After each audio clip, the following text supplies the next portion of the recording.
Iran तो पूरी तरह तैयार है, लेकिन अभी दिक्कत क्या आ रही है आपको मैं बताता हूं। यह है दर्शकों तस्वीर, यहां आप देखिए, एक तरफ हवा में है अमेरिका की फौज जो मैंने आपको बताया, और दूसरी तरफ आप देखेंगे जो अमेरिका का वॉरशिप तैनात है। और क्या क्या बड़ी तैयारी अमेरिका ने की है वो यहां आप देखिए। C-17 ग्लोब मास्टर मैंने आपको दिखाया है, जो अलग अलग बेसिस पे तैनात किया गया है। और ये बेस कहां पर है दर्शकों? मिडिल ईस्ट में, यानी पूरा गल्फ इस समय अमेरिका के कंट्रोल में आ गया है। और यही बात सताने लगी है ईरान पर हमले की सबसे बड़ी वजह, डर सबसे बड़ा। अगली तस्वीर दिखाइए जरा, अगली तस्वीर दिखाइए, मूव कीजिए इसे। सबसे बड़ी बात यह है, दिखाइए उससे सामने लेकर आइए। ये देखिए आप, जो एक्सपर्ट्स हैं वो इस बात को दर्शा रहे हैं, बता रहे हैं कि अगर हमला हुआ तो बहुत ज्यादा दिक्कत बढ़ जाएगी। सुनिए जरा। ये निश्चित है कि अमेरिका और इजराइल ईरान पे वार जरूर करेंगे। जिस तरह से ईरान के आसपास का एयर स्पेस को पूरी तरह बंद कर दिया गया है, ये साफ संकेत है कि आने वाले कुछ समय में ईरान पे एक बड़ा हमला होने वाला है। और इसके लिए अमेरिका और इजराइल पूरी तैयारी कर रहे हैं। अब दर्शकों आपको बता रहा हूं मैं, ये आप देख रहे हैं बगावत होने लगी है तेहरान में, यानी एक तरफ युद्ध की आहट और दूसरी तरफ बगावत। दिखाइए जरा कैसे प्रदर्शन हो रहा है सड़कों पर।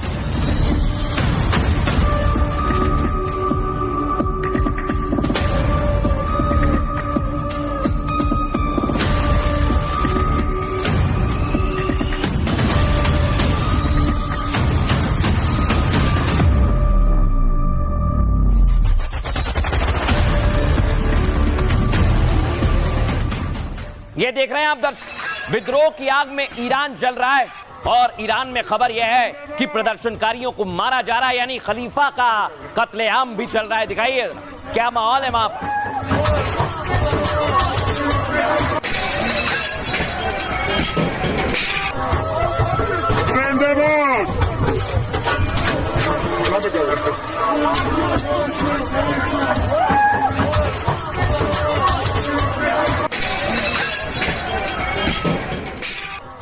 लेकिन दर्शकों बड़ी बात क्या है, ऐसा ही कुछ हुआ था 2003 में जब ईरान पर अटैक किया था अमेरिका ने पूरी रणनीति के साथ। और अब 2026 आप भूले नहीं है ना दर्शकों, यही वो रणनीति है कि अब ईरान पर पूरी तरह से अमेरिका अपना शिकंजा कस चुका है।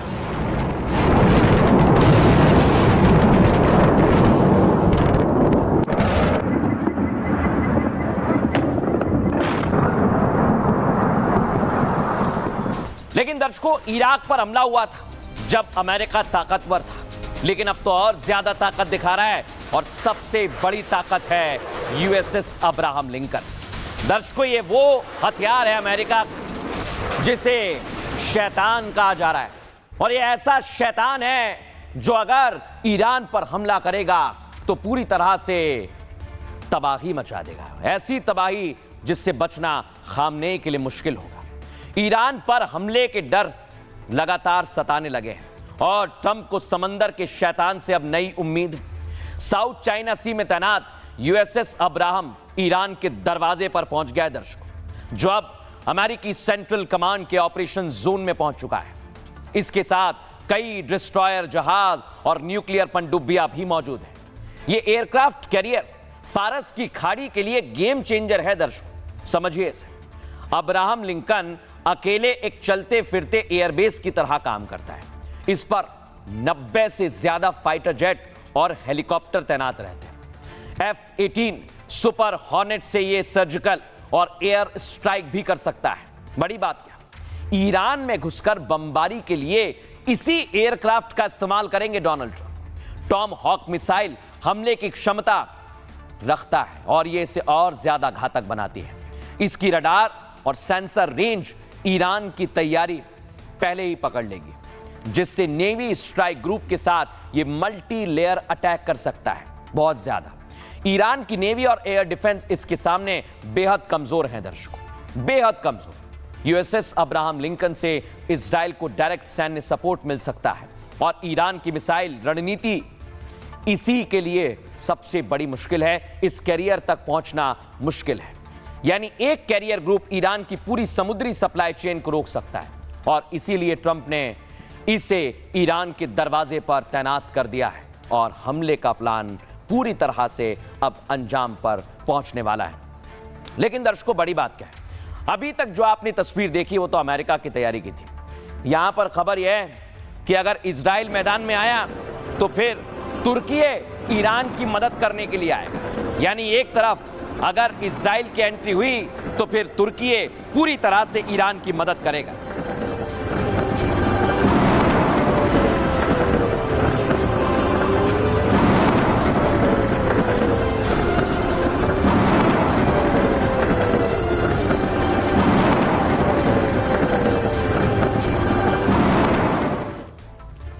लेकिन दर्शकों, बड़ी बात क्या है, जब इजराइल ने ईरान पर हमला किया था तो ईरान ने पलटवार भी किया था और वो तस्वीर कोई भूला नहीं है, क्योंकि इजराइल ने जबरदस्त तबाही मचाई थी। अगर इजराइल की एंट्री हुई तो इस बार फिर से तबाही मचना तय है।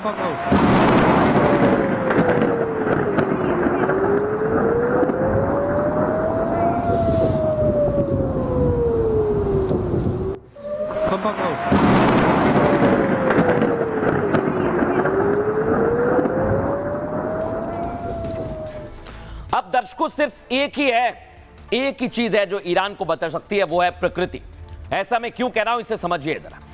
ये यहां पर अमेरिकी वॉरशिप तैनात है, ये पूरा इलाका अमेरिका के कब्जे में है, तो फिर ईरान कैसे बचेगा दर्शकों, बड़े बड़े पहाड़ों से, क्योंकि एकाएक सैनिक यहां पर नहीं पहुंच सकते हैं। बड़े बड़े ऊंचे ऊंचे पहाड़ हैं, कुछ जगह ऐसी पर्वतमालाएं जो इधर से, ये भी ईरान के लिए ब्रह्मास्त्र है।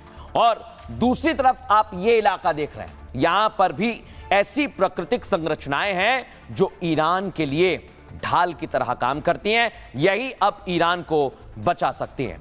लेकिन दर्शकों, बड़ी बात क्या है, अभी तक जो तस्वीर आप देख रहे हैं, जो भी आप तस्वीर देख रहे हैं, वो ये बताने के लिए काफी है कि इस समय बहुत बड़ी दिक्कत में ईरान फंस गया है। और ये दिक्कत ऐसी है कि इससे बचना मुश्किल है।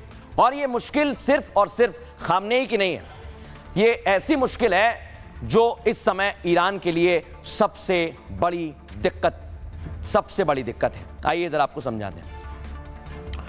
ईरान पर हमला करते हुए ट्रंप एंड कंपनी के हाथ पांव फूल रहे हैं दर्शकों, क्योंकि ईरान ने सालों से गुरिल्ला युद्ध की तैयारी कर रखी है।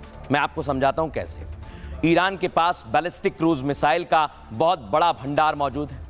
इन मिसाइल रेंज को 2000 किलोमीटर तक पूरे क्षेत्र में कवर करने की क्षमता रखती हैं, जिसकी जद में पूरा इजराइल और कई अमेरिकी सैन्य बेस आते हैं, जो मैं मैप के जरिए आपको दिखा रहा हूं दर्शकों। देख रहे हैं ना, ईरान पर अटैक हुआ तो हॉर्मुज, जो जलडमरू मध्य सागर का इलाका है, जहां पर ईरान का सबसे बड़ा होल्ड है, जबकि ईरान की साइबर यूनिट्स अमेरिकी कमांड कंट्रोल को ठप कर सकती हैं।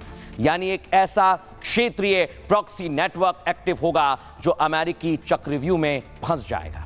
और ईरान ने पहले ही खाड़ी में अमेरिकी ठिकानों को निशाना बनाने का ऐलान किया। इजराइल तक पहुंचने वाली क्षमताएं इस पूरे इलाके में डिफरेंस को बढ़ाती हैं। आराम से चलिए पीयूष। अमेरिकी फॉरवर्ड बेस पर सटीक स्ट्राइक की क्षमता ईरान के लिए बड़ी ताकत है। कतर, बहरीन, कुवैत, यूएई अमेरिकी बेस में भी आग की जद में है। और बड़ी बात यही है, लंबी लड़ाई से लागत, तेल कीमतें और जन समर्थन अमेरिका पर भारी पड़ जाएगा। यानी एक ऐसी जंग जिसमें फंसकर अमेरिका वियतनाम जैसी गलती दोहराएगा। यही वजह है कि ट्रंप ईरान पर अटैक से पहले 10 बार सोच रहे हैं, कांप रहे हैं।